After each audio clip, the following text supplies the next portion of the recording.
یہ دنیا زہر قاتل ہے، مگر لوگ اس کی ہلاکتوں سے بے خبر ہیں۔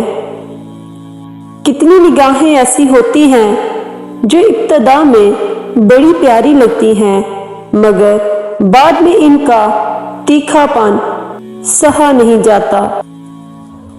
اے ابن آدم، تیرا دل بہت کمزور ہے اور تیری رائے حقیقت میں ناقص ہے۔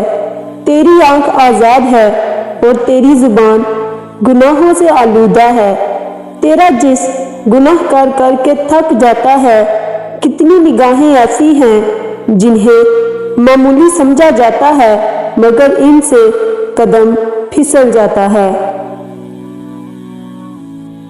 جب میں نے اپنے جسم کے دبلا پتلا ہونے پر غور کیا تو اپنے دل کو ملامت کرنے لگا، تو میرے دل نے میری آنکھ کو ملامت کی اور کہا کہ تو ہی پیغام دیتی ہے۔ تو میری آنکھ نے میرے دل کو جواب دیا، رہنمائی تو ہی کرتا ہے۔ تو میں نے ان دونوں سے کہا، تم دونوں ہی اپنی برائیوں سے رک جاؤ، تم دونوں نے مجھے ہلاک کر ڈالا ہے۔ حضرت سیدنا عیسیٰ علیہ السلام فرمایا کرتے تھے کہ بدنگاہی دل میں شہوت کا بیج بو دیتی ہے۔ حضرت سیدنا حسن بصری رحمت اللہ علیہ فرماتے ہیں کہ جس نے اپنی آنکھ کو آزاد کر دیا اس کے رنج بھر گئے۔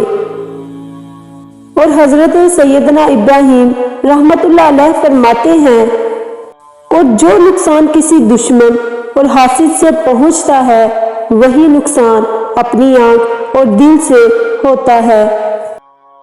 حضرت سیدنا ابن عباس رضی اللہ عنہ فرماتے ہیں کہ ایک شخص نبی مکرم نور مجسم شہنشاہ بنی آدم صلی اللہ علیہ وآلہ وسلم کی خدمت میں حاضر ہوا۔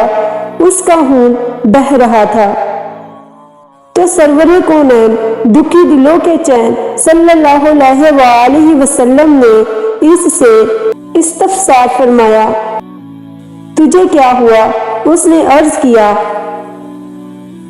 میرے پاس سے ایک ایسی عورت گزری تو میں نے اس کی طرف دیکھا اور میری نگاہیں مسلسل اس کا پیچھا کرتی رہی کہ اچانک میرے سامنے ایک دیوار آ گئی جس نے مجھے زخمی کر دیا اور میرا یہ حال کر دیا جسے آپ ملاحظہ فرما رہے ہیں۔ تو نبی مکرم نور مجسم شفیع معظم شہنشاہ نبی آدم صلی اللہ علیہ وآلہ وسلم نے فرمایا، اللہ عز و جل جب کسی بندے سے بلائی کا ارادہ فرماتا ہے تو اسے دنیا ہی میں اس کی سزا دے دیتا ہے۔ حضرت سیدنا ابو یعقوب جوری رحمت اللہ علیہ فرماتے ہیں، میں نے طواف کے دوران ایک آنکھ سے معذور شخص کو دیکھا جو طواف کے دوران یہی دعا مانگ رہا تھا، اے اللہ عز و جل، میں تجھ سے تیری پناہ مانگتا ہوں۔ میں نے اس سے پوچھا یہ کیسی دعا ہے؟ تو اس نے جواب دیا، میں 50 سال سے بیت اللہ شریف کا خدمت گزار ہوں۔ ایک دن میں نے ایک شخص کو دیکھا تو میں نے اس کی تعریف کر دی، اچانک مجھے ایک تھپڑ آ لگا جس سے میری آنکھ میرے رخسار پر بہہ گئی، تکلیف کی شدت سے میرے منہ سے آہ نکل گئی۔ تو دوسرا تھپڑ آ لگا اور کسی کہنے والے نے کہا، اگر تو نے پھر آہ کی تو ہم اور ماریں گے۔ پیارے اسلامی بہن بھائیوں، جب ہمارا سفر آخرت طے ہے تو ہمیں زیب نہیں دیتا کہ ایسی جگہ سے دل لگائیں جو ہمارا مستقل ٹھکانہ نہیں ہے۔ سال گویا کہ منزلیں ہیں، مہینے مرحلے ہیں اور دن میل ہیں۔